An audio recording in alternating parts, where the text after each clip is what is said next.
Threading the top of the machine should not be scary.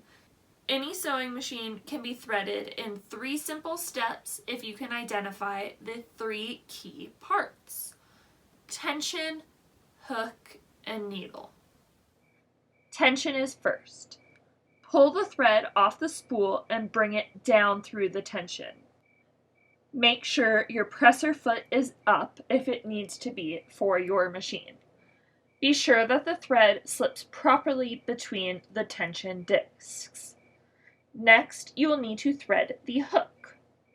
Bring the thread up towards the hook, making sure the thread doesn't come out of the tension along the way. The goal of threading the hook is to thread the eye of the hook. Modern machines make this easier by having an opening to the back of the hook.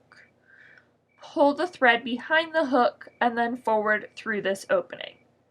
If there isn't an opening on the back, you can simply thread the eye of the hook.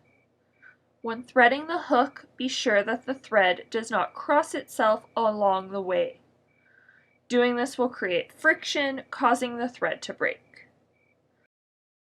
The last step of this threading is the needle. Pull the thread down towards the needle. Thread the eye of the needle from front to back, pulling the thread out through the back. Remember, the needle is threaded away from the operator unless otherwise stated by your user manual. Pull your thread 3 to 5 inches out of the needle, giving you enough tail for it to not get unthreaded. The top of your machine is now threaded. To double check this, you can follow the thread's path coming off the spool, going through the tension, the hook, and the needle.